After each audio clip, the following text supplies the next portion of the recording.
¿Qué tal amigos? Bienvenidos a su canal de Físico, Poeta y Loco. El tema de hoy es inducción electromagnética. Tenemos que este fenómeno fue descubierto primero en Estados Unidos por un profesor de física llamado Joseph Henry y posteriormente en Inglaterra por Michael Faraday, quien es considerado uno de los físicos experimentales más grandes de todos los tiempos. Tenemos que antes de la inducción electromagnética, las corrientes eléctricas se generaban por medio de pilas voltaicas, pero estos dispositivos nos dan una corriente de valor pequeño y además por un tiempo corto y con un costo relativamente elevado. Con la inducción electromagnética, con su entendimiento y su formulación matemática, fue posible la creación de generadores eléctricos con los cuales se producen grandes cantidades de energía a un costo bajo, aprovechando las fuentes naturales de energía también.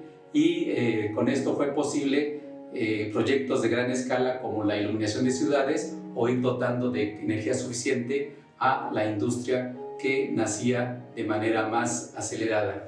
Tenemos que, para empezar, vamos a hablar del concepto de fuerza electromotriz, el cual pues vamos a empezar explicando este circuito elemental en el cual tenemos una pila, un foco, los cuales estos elementos están conectados por medio de conductores eléctricos, y tenemos que la representación gráfica de este circuito simple está hecho aquí abajo. Tenemos que la pila se representa por esta serie de líneas de diferente tamaño y la pila nos proporciona una fuerza electromotriz que a su vez produce una corriente eléctrica que fluye a través del circuito y hace funcionar al foco o cualquier aparato eléctrico o mecanismo eléctrico, que en general lo representamos por medio de una resistencia.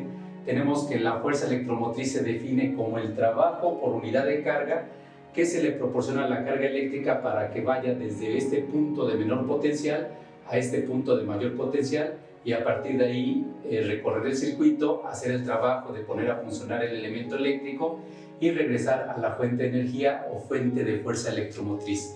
La fuerza electromotriz es el trabajo por unidad de carga, y recordamos que el trabajo se mide en Joule, la carga se mide en Coulomb.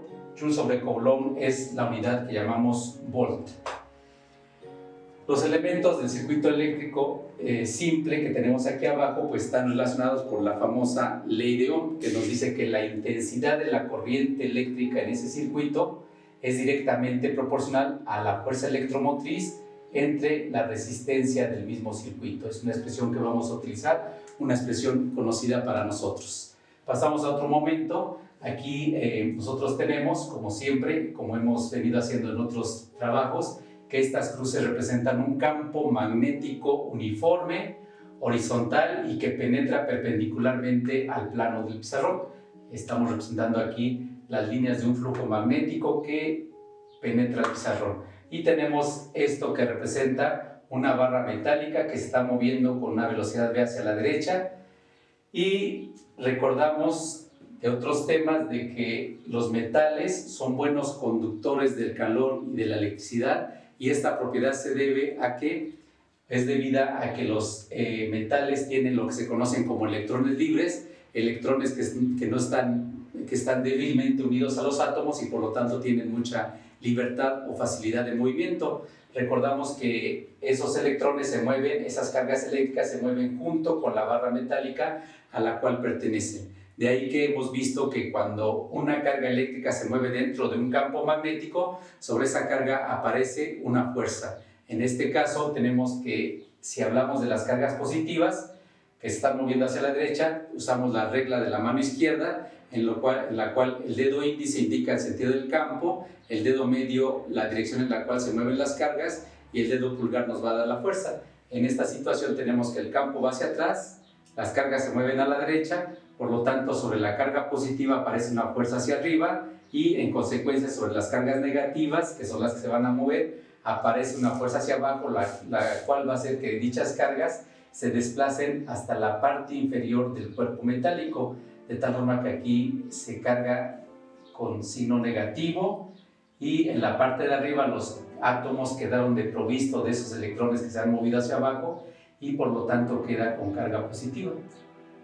Entonces esta situación de tener a la barra metálica en movimiento produce esa separación de la carga, y esa separación de la carga a la vez nos da que dicha carga sea polarizado. Tenemos un polo negativo y un polo positivo, lo cual equivale, esta barra en movimiento equivale a tener una fuente de fuerza electromotriz. Esta barra en movimiento es una fuente de fuerza electromotriz, como es la pila, como es una batería o como es cualquier otro elemento que nos dé una diferencia de potencial. Después del experimento de Ørsted, en el cual descubrió que alrededor de un conductor con corriente se produce un campo magnético, pues fue un hecho importante, porque esto dio pie a que se confirmara que la electricidad produce magnetismo.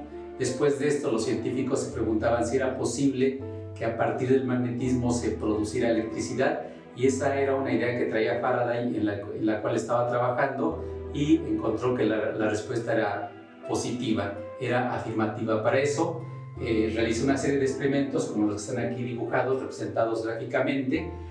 Explicamos el primero, en el cual tenemos un imán de barra común y corriente, y tenemos aquí una espira circular, cuyos extremos están conectados a un galvanómetro. Sabemos que el galvanómetro es el dispositivo que nos permite detectar la presencia de corrientes eléctricas pequeñas incluso, y con esto trabajó Faraday y se dio cuenta de lo siguiente: inicialmente, si nuestro imán y nuestra espira, o puede ser una bobina, están en reposo uno con respecto al otro, pues no hay razón para que por este alambre pues aparezca alguna corriente. Pero Faraday se puso a experimentar y encontró que si movía el imán, por ejemplo, acercándolo hacia la bobina, si lo acerca hacia la bobina, encontró que el galvanómetro indicaba una corriente eléctrica. Si detenía al imán y ya no había movimiento entre ellos, otra vez el galvanómetro marcaba 0. Posteriormente siguió experimentando con esto y se dio cuenta que si ahora, en lugar de acercar el imán, lo retiraba, el galvanómetro indicaba una corriente, pero de sentido contrario. Si se detenía el proceso, se quedaban en reposo el imán respecto a la espira, pues otra vez el galvanómetro no marcaba nada. Y también tenía que ver la velocidad con la que lo hacía. Si movía rápidamente el imán, entonces la corriente indicada, la corriente registrada en el galvanómetro, era de mayor valor. Bien, entonces en todo esto pues no importaba a quién moviera. Podríamos mover al imán respecto a la espira, con la espira en reposo, o podríamos mover a la espira acercándola al imán o alejándola con el imán en reposo, o mover a los dos elementos. Es decir, aquí hablamos de que debe haber una velocidad. Cuando hay un movimiento relativo entre estos elementos, el galvanómetro nos marca una corriente, y cuando no hay movimiento entre ellos, pues la corriente indicada por el galvanómetro es 0 o nula. Un siguiente experimento que hizo Faraday está representado con esto. Tengo un solenoide 1, un solenoide 2. Están inicialmente aquí, el circuito está abierto. Este solenoide lo vamos a alimentar con un voltaje externo, va a aparecer una corriente, y cuando haya corriente pues ya sabemos que está ahí asociado un campo magnético. Pero partimos de lo siguiente: inicialmente el circuito está abierto, no hay corriente, no hay campo magnético. El solenoide 2 pues a su vez está conectado a un galvanómetro que en ese caso no detectaría nada. Se dio cuenta Faraday que cuando cerramos el circuito, pues la corriente no se establece totalmente, no se establece inmediatamente, sino hay un intervalo de tiempo en el cual dicha corriente está variando, está subiendo hasta que alcanza su valor máximo y ya de ahí se estabiliza. Faraday se dio cuenta que mientras se estabilizaba la corriente, tenemos una corriente variable, la cual genera un campo magnético variable. Este campo magnético variable atraviesa el solenoide 2 y el galvanómetro registra una corriente. Se establece la corriente, tengo una corriente constante, por lo tanto hay un campo magnético constante generado por el solenoide 1 y atravesando al solenoide 2, y ahí el galvanómetro marca 0, no hay corriente inducida o provocada en el solenoide 2. Después volvemos a abrir el circuito, la corriente baja y otra vez no baja de manera inmediata, sino que está en su valor máximo, y empieza a variar. Cuando abrimos el circuito empieza a disminuir y tenemos que, si la corriente varía, genera un campo magnético variable que atraviesa el solenoide 2 y también registramos una corriente en sentido contrario. Lo que encontró Faraday, finalmente, como resumen de todo esto, es de que lo que produce la corriente que detecta el galvanómetro es la variación del flujo. Y bueno, para que haya corriente debe haber ahí una fuerza electromotriz que produzca dicha corriente, y como esa fuerza electromotriz es provocada por el movimiento del imán y de la espira, por la variación del flujo, Faraday encontró que la fuerza electromotriz le va a llamar fuerza electromotriz inducida, y encontró que esa fuerza electromotriz inducida, que voy a escribir aquí, se abrevia como FEM, fuerza electromotriz, y le ponemos de ahí que significa inducida. Esta fuerza electromotriz es producida por la variación de flujo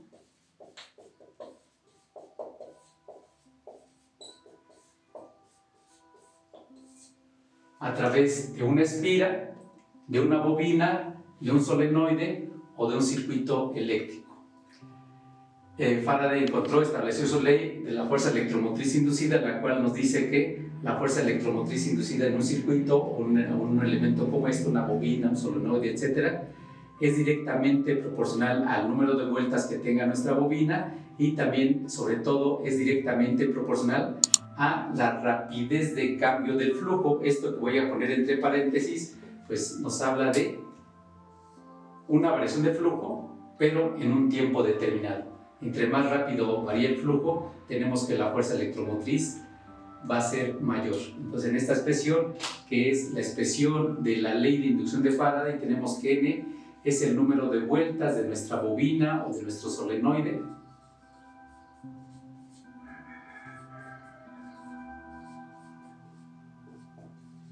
delta phi, esto se lee como delta phi, que es el flujo final menos el flujo inicial, es la variación del flujo que sabemos que se mide en Weber. Delta t es el intervalo de tiempo en el cual se da ese flujo, lo medimos en segundos, y epsilon es la fuerza electromotriz inducida, que se mide en Weber sobre segundo o volt. Bien, resumiendo entonces, tenemos que lo que encontró Faraday es que la fuerza electromotriz inducida es producida por la variación de flujo respecto al tiempo. Se da cuenta que siempre que varíe el flujo que atraviesa esta espira o bobina, se va a producir fuerza electromotriz. Si el flujo no varía, no hay fuerza electromotriz, y a su vez la corriente que se genera pues depende de la fuerza electromotriz. Para continuar, para ver la aplicación de esta ley de inducción de Faraday, vamos a hacer este ejemplo que dice: suponga que en la figura, se refiere a la figura de arriba, en cierta posición el imán establece un flujo magnético de 1.5 por 10 a la menos 3 Weber. Se acerca rápidamente el imán a la espira en un tiempo de 0.12 segundos, y el flujo a través de la espira aumenta a 4.8 por 10 a la menos 3 Weber, y queremos determinar como inciso A la variación de flujo a través de la espira, y como inciso B la fuerza electromotriz inducida en dicha espira. Vamos a poner en práctica ya esta fórmula, este modelo matemático que representa la ley de inducción de Faraday. Según nuestros cálculos aquí, tenemos nuestros datos, ponemos nuestros datos, tenemos un flujo inicial. Recordemos que no debemos confundir el flujo con la densidad de flujo. Tenemos ese flujo inicial de 1.5 por 10 a la menos 3 Weber. Tenemos un flujo final, los identificamos con estos subíndices, de 4.8 por 10 a la menos 3 Weber.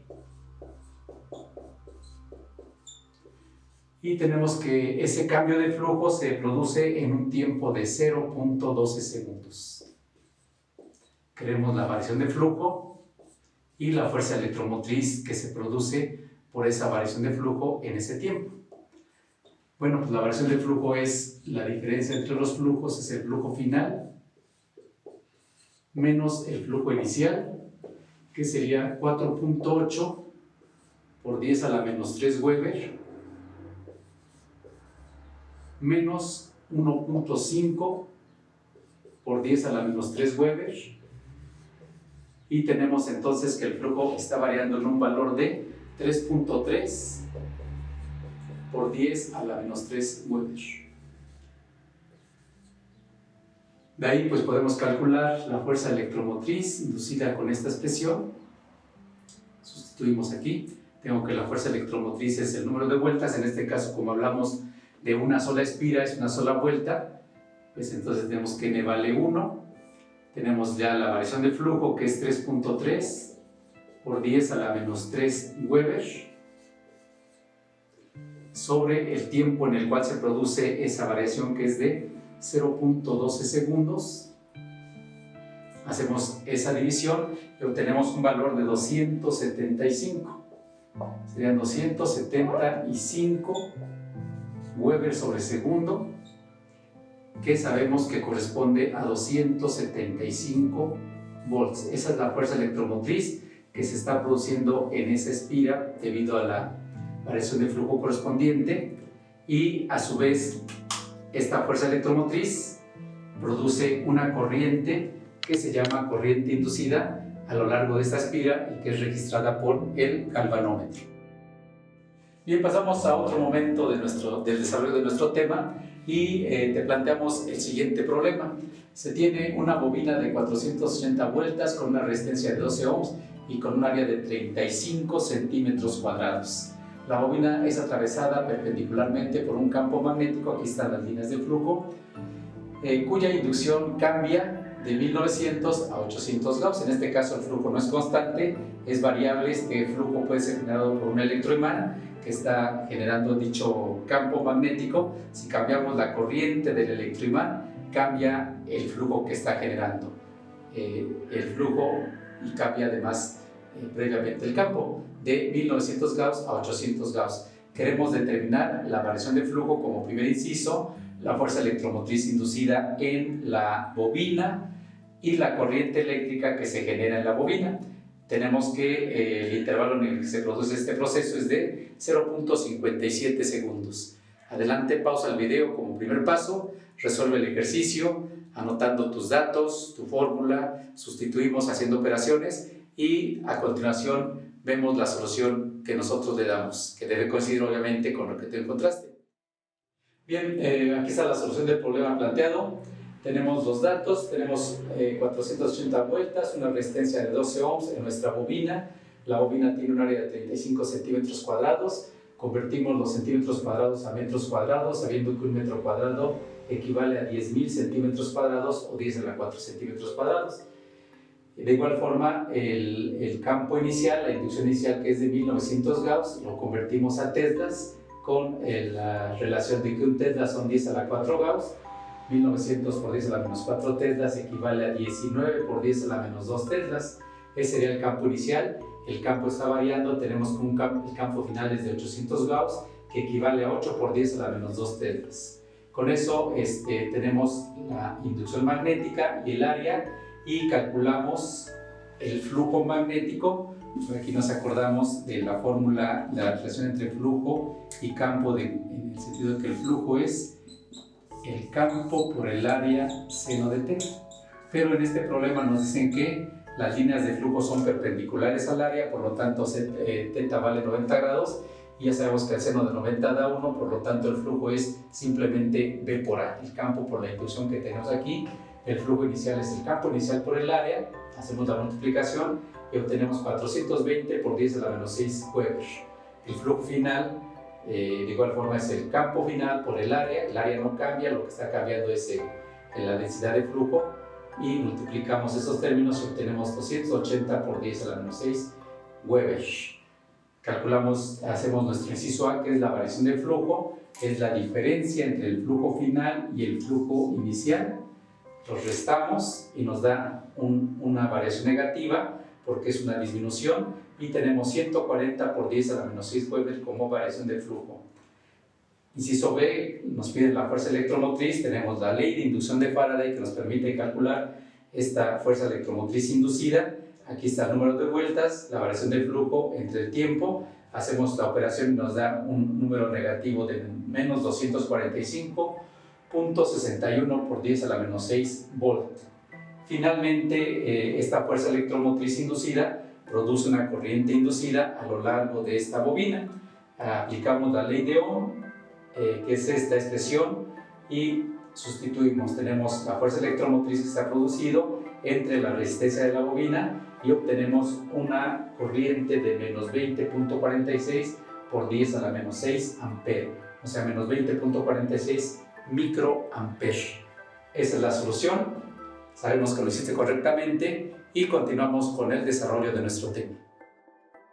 Bien, la ley de Lenz tiene un enunciado sencillo que dice que la fuerza electromotriz inducida y la corriente inducida en consecuencia tienen un sentido tal que se opone a la causa que lo produce. Vamos a explicar esto en base a este dibujo, espero que se entienda, ella tiene muchas rayas, pero bueno, tenemos lo siguiente. En este dibujo estábamos viendo de que cuando acercamos el imán a la bobina aparece una corriente que es consecuencia de una fuerza electromotriz inducida, y esta corriente tiene este sentido. Si usamos esta espira para ejemplificar, entonces la corriente estaría circulando de esta manera al acercar el imán hacia dicha espira, ¿no? De ahí nos acordamos también de que cuando tenemos un conductor con corriente, sobre ese conductor aparece un campo magnético cuyas líneas de fuerza tienen un sentido, o líneas de flujo magnético tienen un sentido, que se obtiene con la regla de la mano derecha, que dice que el dedo pulgar indica el sentido de la corriente y los dedos curvados nos indican el sentido de las líneas de flujo alrededor del conductor, que es esto y que ya hemos visto en otros momentos. Entonces tenemos que esta corriente que se ha inducido en la bobina a su vez produce otro campo magnético, produce otro flujo magnético, porque es una corriente y toda corriente produce flujo magnético alrededor de ella. De tal forma que si la corriente está circulando en el sentido indicado, aplico la regla de la mano derecha y en el interior de la bobina o de la espira aparecen líneas de flujo, ahora dirigidas hacia la derecha. Si agarro cualquier segmento de conductor, en el interior de la bobina se están generando un conjunto de líneas de flujo hacia la derecha. Entonces tenemos que las líneas de flujo o el flujo magnético que produce la corriente inducida se opone al incremento del flujo del imán que se está produciendo dentro de ella. Por eso dice que la corriente inducida tiene un sentido tal que se opone, en este caso, al incremento en el flujo a través de la bobina. Cuando alejamos el imán, el flujo magnético a través de la bobina va a estar disminuyendo, entonces ahora la corriente circula en sentido tal de que está circulando en este sentido. Si aplico la regla de la mano derecha, yo vería que las líneas de flujo tienen este sentido hacia la izquierda. Entonces, como el flujo está disminuyendo, la nueva corriente o la corriente que se está produciendo se opone a que disminuya el flujo a través de la bobina. Esa es la aplicación de la ley de Lenz, y esa ley de Lenz está incluida en la ley de inducción de Faraday. Por esa razón, en esta expresión se le coloca un signo menos, que me dice entonces que la fuerza electromotriz inducida se opone a la causa que lo produce. ¿Qué produce la fuerza electromotriz inducida? Pues la variación de flujo. La fuerza electromotriz inducida se opone a que el flujo aumente a través de la bobina, o la fuerza electromotriz inducida se opone a que el flujo disminuya a través de ella. Este signo menos pues es consecuencia de la ley de Lenz.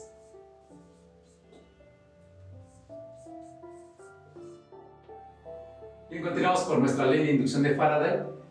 Esta es la expresión con la que estamos trabajando, y recordamos que la fórmula general, la relación entre flujo y densidad de flujo, es que el flujo es V por A seno de θ.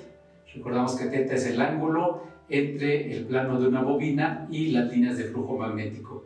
Entonces, cuando yo hablo de una variación de flujo la puedo tener cuando tengo un área constante, pero el campo está variando. Entonces tengo que, lo que varía es mi inducción magnética o campo magnético. La variación de flujo la podemos escribir entonces así. Esto corresponde al problema anterior, en el cual teníamos una bobina cuya área es constante, pero está dentro de un campo variable. Podemos tener una situación diferente, que es la siguiente. Puedo tener que la variación de flujo puede ser producida por un campo constante, pero por un área que esté variando en el tiempo. Entonces tengo una variación de área, y esto lo multiplicamos por el seno de θ, y vamos a abocarnos en este momento a analizar esta situación. Esta situación es la que se muestra en el dibujo, con el cual iniciamos, en el cual tenemos esta barra metálica moviéndose hacia la derecha con una velocidad v, y ya sabemos que debido al movimiento dentro del campo magnético horizontal y que penetra el pizarrón, se polariza la carga teniendo un polo positivo, un polo negativo, lo cual es esto, una fuerza electromotriz que si nosotros conectamos estos extremos de la barra conductora por medio de un cable o un conductor, se va a producir en dicho conductor una corriente eléctrica, pero nuestra barra se está desplazando y entonces vemos cómo está aumentando el área. Al ir la barra más hacia la derecha, está aumentando el área encerrada por el circuito que hemos producido entre la barra y este conductor que conecta los extremos de dicha barra. Y eso se refiere a esta situación. Entonces, vamos a calcular en este caso la fuerza electromotriz inducida cuando tenemos esa área variable. Tendría que la fuerza electromotriz la vamos a escribir como, en este caso tenemos una sola vuelta, por lo tanto n vale 1, y tendría la variación de flujo respecto al tiempo. La variación de flujo sería de esta forma: el campo por la variación de área seno de teta respecto al tiempo. Pero ¿cómo calculamos ahora nuestra variación de área? Pues la variación de área va a ser esta parte que voy a remarcar en azul. Esta parte es el incremento o cambio de área que se está produciendo por la barra en movimiento. Esto que está en azul es el incremento en el área. ¿Cómo calculo el incremento en el área? Pues esto es un rectángulo y ese incremento en área, vamos a poner aquí que esa zona en azul es lo que hemos llamado el incremento o variación de área. ¿Cómo la calculamos? Pues como es un rectángulo, su área es largo por ancho. Aquí en este caso, más bien largo por ancho. En este caso el ancho corresponde al largo de este extremo del circuito y el ancho corresponde al desplazamiento que se ha recorrido la barra en un tiempo t. Entonces continuamos aquí y yo puedo escribir que esto es igual a b, y ya dijimos que el incremento en el área es L por delta X, luego esto es por el seno de teta, todo dividido entre delta T. Estos términos los asocio de una manera diferente y tengo que esto es B por L, escribo delta X sobre delta T, seno de teta. Y nos damos cuenta de que delta X en delta X es lo que se ha desplazado la barra en el tiempo T, y esto no es otra cosa más que la velocidad. Entonces tenemos que la fuerza electromotriz inducida en esa situación es el campo por el largo de la barra, por la velocidad con la que se mueve la barra, por el seno de teta. Y esta es otra situación que nos va a producir una fuerza electromotriz inducida y en consecuencia una corriente inducida. Bien, vamos a ver un ejemplo en el cual vamos a ver una aplicación de la última fórmula. El ejemplo nos dice que tenemos un alambre de 25 centímetros de longitud, el cual se mueve a una velocidad de 1.5 metros por segundo y forma un ángulo de 38 grados respecto a la densidad de flujo magnético, la cual es de 0.39 teslas. Con esto queremos saber el valor de la fuerza electromotriz inducida en el alambre. Tenemos que, pues ahí está nuestra fórmula, vamos a sustituir los valores que nos están dando. Tenemos el campo 0.39 teslas, la longitud del conductor son 25 centímetros, lo escribimos en metros, y es 0.25 metros. La velocidad es de 1.5 metros por segundo. Y finalmente el seno de 38 grados. Ahí hay que hacer la multiplicación con la calculadora, pues es un problema de aplicación directo de la fórmula y nos da un valor de 0.09 volt. Y ahí está resuelto este problema sencillo. Continuamos con un segundo ejemplo en el cual nos habla de una bobina cuadrada de alambre de 75 vueltas y cada vuelta tiene un área de 0.017 metros cuadrados, la cual se encuentra primero perpendicularmente a un campo magnético, tenemos la inducción, y esta bobina se gira de tal forma que al final queda paralela al campo. este movimiento, este proceso de pasar de estar perpendicular al campo a estar paralelo al campo, dura un tiempo de 0.25 segundos. Queremos calcular la fuerza electromotriz inducida. Este es un caso en el cual tenemos que esta línea pues representa la bobina vista de frente, vista de perfil. Nada más vemos el lado, pero tiene su área, ¿no? Entonces estamos viendo que aquí el campo es constante y lo que está cambiando es la posición de la bobina. Al cambiar la posición está variando el flujo que la atraviesa y por lo tanto se genera en ella una fuerza electromotriz inducida, que es lo que queremos calcular. Tenemos la ley de inducción de Faraday que nos dice que la fuerza electromotriz es igual al número de vueltas por la variación de flujo respecto al tiempo.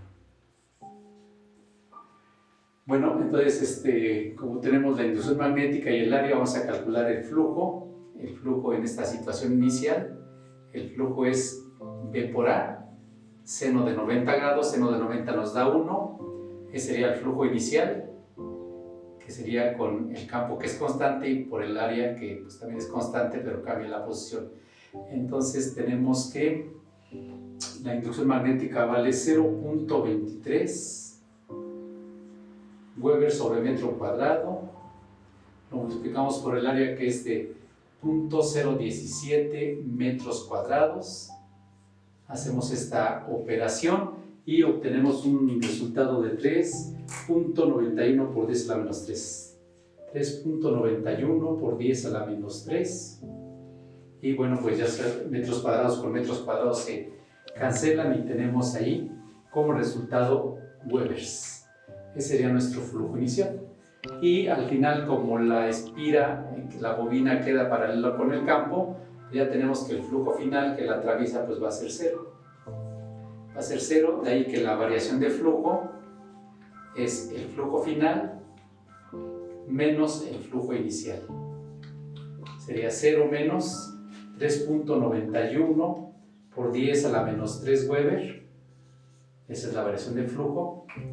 Y ya podemos calcular ahora la fuerza electromotriz inducida con la ley de inducción de Faraday. Tenemos que, hablamos de 75 vueltas, lo multiplicamos por esta variación de flujo de 3, la cual es negativa. Aquí falta hacer la resta, que nos da negativo, menos 3.91 por 10 a la menos 3 Weber, que es lo que ponemos aquí.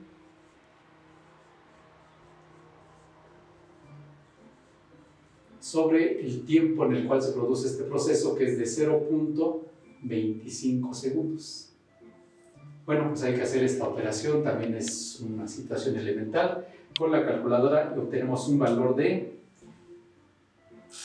menos 1.73 volts. Y ya está, esta es la fuerza electromotriz promedio que se produce en este proceso de cambiar a nuestra espira de una situación a otra situación extrema. Eso es todo. Con esto terminamos el tema. Espero que haya sido de tu agrado, que te sea de utilidad, que sea entendible. Estamos abiertos a las dudas, sugerencias, comentarios y te invitamos a suscribirte al canal y que nos regales un like. Gracias y hasta la próxima.